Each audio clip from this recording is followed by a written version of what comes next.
Notre monde n'est pas adapté pour les personnes hypersensibles. Pourquoi est-ce que j'affirme ça? Bien, parce qu'une personne hypersensible va être capable de capter avec un amplificateur genre x10 ou x100, tout ce qui se passe dans son entourage. Et notamment sur le métalangage des personnes. Alors forcément, quand une personne hypersensible voit une personne faire un discours d'apparat pour montrer un personnage social, eh ben on le sent. On le sent tout de suite parce qu'on capte toutes les incohérences et ça nous agace. Le problème, c'est que notre monde aujourd'hui est fait d'apparat, de paraître, de montrer sa valeur, montrer sur scène qu'on est extraordinaire, qu'on est, qu'on est magnifique, montrer ce qu'on sait faire, montrer. Et être, et bien souvent, ça passe aux oubliettes. Ce qui est le plus important, c'est de montrer avec des caméras, de montrer avec des personnages sociaux, de montrer avec des opinions politiques, de montrer.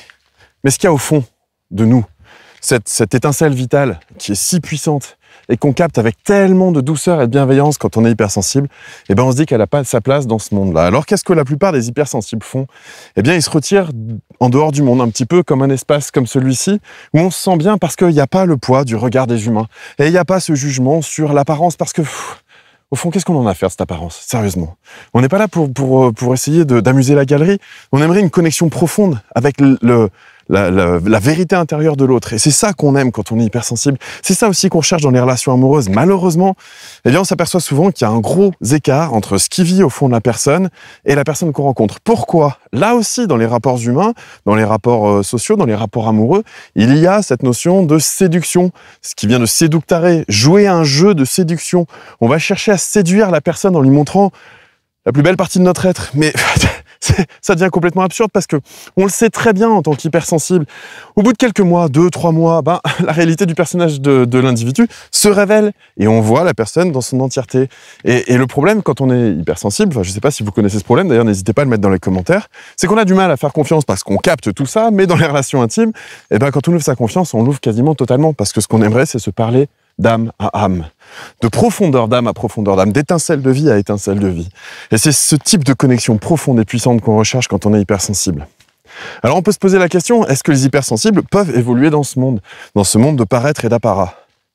Eh bien, la plupart des hypersensibles trouvent leur salut dans le fait de se retirer de ce monde pour ne pas avoir le poids du jugement, des regards des humains sur eux, et puis pour pouvoir vivre leur connexion complète et entière avec une nature qui est simplement, qui respecte cette étincelle vitale et qui n'est pas en train de chercher à tirer profit immédiat ou à tirer la couverture à soi de manière narcissique.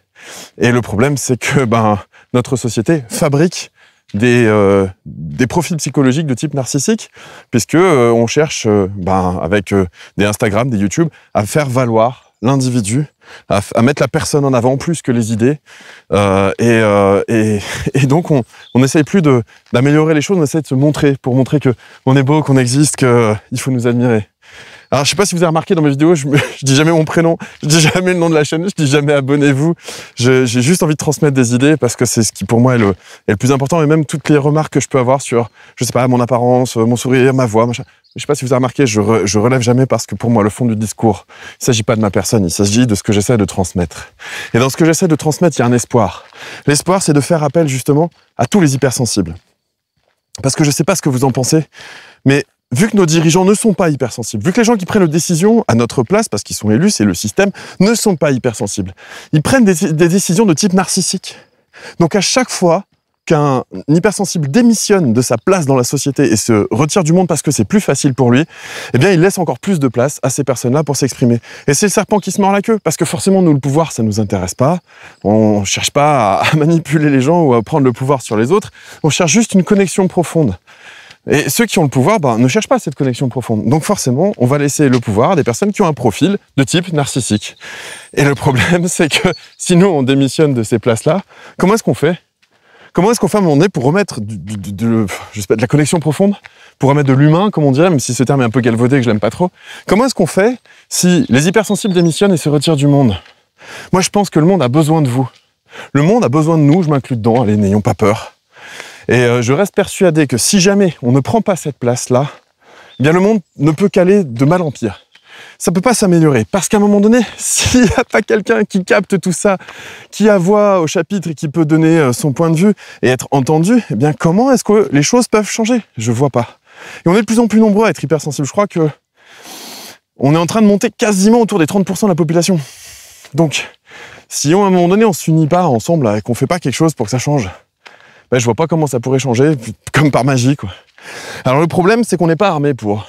C'est-à-dire que l'idée, c'est, moi je reste persuadé que le monde des humains a besoin de plus de sensibilité. Et la grosse difficulté, c'est que ceux qui ont cette sensibilité ne sont pas armés. Donc si vous essayez d'y aller là comme ça, tel que vous êtes, malheureusement, vous allez vous sentir rejeté, rabroué. Ça va pas être simple de trouver votre place sociale et trouver le moyen d'être entendu. Pourquoi ? Parce que si on n'apprend pas les outils de communication qui font en sorte qu'on puisse être entendu par des personnes qui ne sont pas comme nous, eh bien en fait, on passe à côté de notre place dans ce monde. Et ça, pour moi, ça se développe avec le développement de l'intelligence émotionnelle. Parce que dès l'instant où notre sensibilité, on ne la fait pas subir à notre entourage, mais on la maîtrise, on peut l'utiliser et on peut communiquer dessus avec notre entourage de manière totalement authentique, totalement respectueuse et qui peut être entendue. Mais pour ça, si nous, en tant qu'hypersensibles, on n'apprend pas à parler d'une manière à ce que les autres puissent nous comprendre et nous entendre, eux ne pourront jamais concevoir ce que c'est d'être hypersensible, donc ne pourront jamais prêter suffisamment d'attention à ce qu'on a à leur dire, sauf si on leur parle leur langage. Et je pense sincèrement que c'est à nous d'apprendre à parler leur langage, même si on n'a pas envie, on a les compétences et les capacités pour le faire, là où les autres qui ne sont pas hypersensibles ne peuvent pas apprendre l'hypersensibilité, parce que ça s'apprend pas en fait, ça se vit. Et donc si nous, on n'apprend pas à communiquer avec les autres, comment est-ce qu'on peut faire pour se réconcilier, pour essayer d'apporter un peu plus d'humanité dans ce monde ? Donc moi j'ai envie de dire que si c'est pas forcément pour vous, si c'est aussi pour vous aider à prendre cette place dans le monde, parce que je pense que, je sais pas ce que vous en pensez, je me mélange un peu, mais parce que je me sens concerné par rapport au sujet. Moi je suis peiné, vraiment ça me rend triste, de voir toutes ces personnes hypersensibles qui se retirent du monde. Parce qu'on a besoin de vous. Moi, j'aurais besoin de je sais pas, de dizaines, de centaines de personnes qui essaient de propager des messages du style de ce que je propage pour que chacun puisse prendre sa responsabilité, créer plus d'harmonie en lui et apporter plus d'harmonie au monde. Je suis persuadé que c'est ça dont le monde a besoin. Et pas forcément que les personnes qui soient capables d'apporter cette harmonie se retirent dans leur grotte, se retirent du monde parce qu'ils trouvent ce monde trop délicat. Donc si vraiment vous avez envie de prendre votre place dans le monde, si vous avez envie de jouer votre rôle d'hypersensible au sein de cette société, je vous en prie, cliquez sur le lien qui est au-dessus, commencez le développement de votre intelligence émotionnelle et comme ça on pourra être de plus en plus nombreux. Je vous remercie de m'avoir suivi, je vous dis à très bientôt. Ciao.